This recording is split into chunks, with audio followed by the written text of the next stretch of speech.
नमस्कार, मैं किरण चाकुरकर रूपक संगीत विद्यालय के इस YouTube चैनल में आप सभी विद्यार्थी जनों का हार्दिक स्वागत करता हूं। जैसा कि आप सभी लोग जानते हैं कि यह YouTube चैनल गांधर्व महाविद्यालय की परीक्षाओं के आधार पर यहाँ पे हम लोग सब सीख रहे हैं कि हर साल का जो पाठ्यक्रम है उसी तरीके से हम लोग हर भाग में एक एक चीज़ें यहाँ पे सीखेंगे। आप सभी को मालूम है कि पहले भाग में हमने तबले के बारे में जानकारी हासिल की थी और आज के इस भाग में हम जानेंगे कि तबले के वर्ण क्या होते हैं, कि जिसे बोल कहा जाता है। तो सबसे पहले हम लोग वर्णों के बारे में जानकारी लेंगे कि दाएं हाथ से बजने वाले तबले के ऊपर जो वर्ण है उनके बारे में हम जानकारी लेंगे। तो सबसे पहले जो वर्ण आता है वो है ना, या इसे ता भी कहा जाता है। इसको बजाने का तरीका ऐसा है कि अनामिका जो है आपकी वो शाई को टच करते हुए रहनी चाहिए। मध्यमा जो है उंगली ये आपकी हवा में रहेगी और तर्जनी से पहले पैरे से, ये जो पहले पैरा दिख रहा है आपको, इस पैरे से आपको चाटी और लव इनकी बॉर्डर पे मारना है।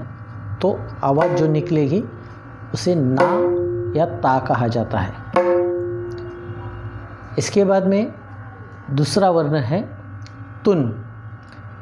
तर्जनी से आपको शाई के एक साइड में हल्के से आघात करना है, जो हवा में आघात रहेगा और बाकी सब तीनों उंगलियां हवा में रहेंगी। सिर्फ तर्जनी से आप एक साइड में आघात करेंगे, इसे तुन कहा जाता है।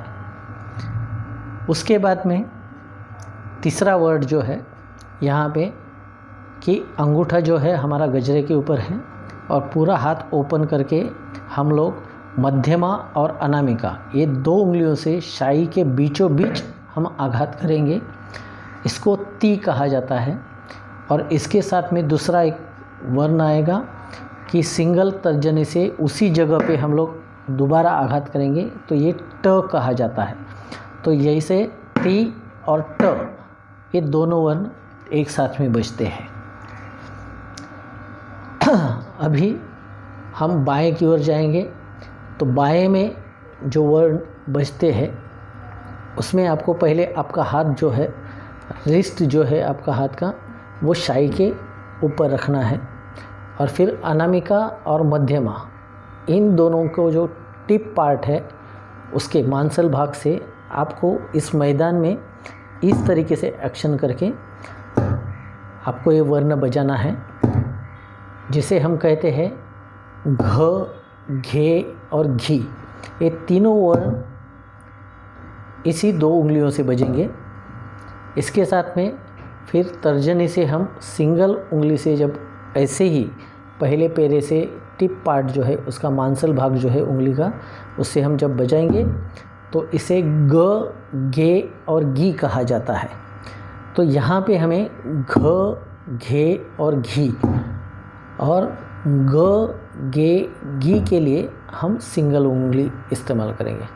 इसी के साथ में बाएं पे और एक वर्ण बजता है जिसे क, के, की, उसके साथ में कत, ये भी वर्ण यही है। इसके लिए सेम एक्शन रहेगी कि पूरा पंजा हमारा हाथ का जो है वो डगे के ऊपर नीचे के साइड में हम आघात करेंगे इसको, तो उससे क, के, की और कत ये वर्ण बजेंगे।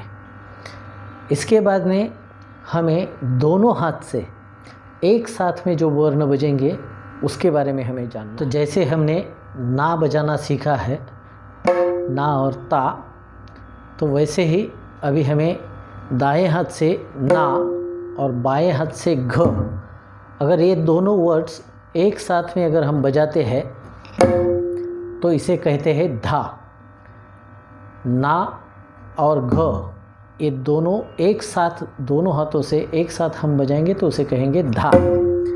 इसी प्रकार दाएं हाथ से हमने तुन बजाना सीखा था और बाएं हाथ से घ इन दोनों को मिलाया जाए और एक साथ में दोनों हाथ से हम लोग बजाएंगे तो ये अक्षर बन जाता है धिन। इसे कहते हैं धिन। इसी प्रकार जैसे हमने बाएं पे देखा था कि क, के, की, तो ये अक्षर, ये वर्ण और उसके साथ में अगर तुन, इसको हम मिलाते हैं तो ये अक्षर बन जाता है, वर्ण बन जाता है तिन। दोनों हाथ से एक साथ में हम क और तुन, ये दोनों हाथ से हम बजाएंगे एक साथ में तो अक्षर बनेगा तिन। तो इसी के साथ आज जो हमने देखा है कि वर्ण जो बज रहे हैं कि सिर्फ दाएं हाथ से कौन से बजते हैं, सिर्फ बाएं हाथ से कौन से बजते हैं, और उसी के साथ में दोनों हाथ से एक साथ में कौन से वर्ण बजते हैं, तो इसके बारे में हमने जानकारी ली है।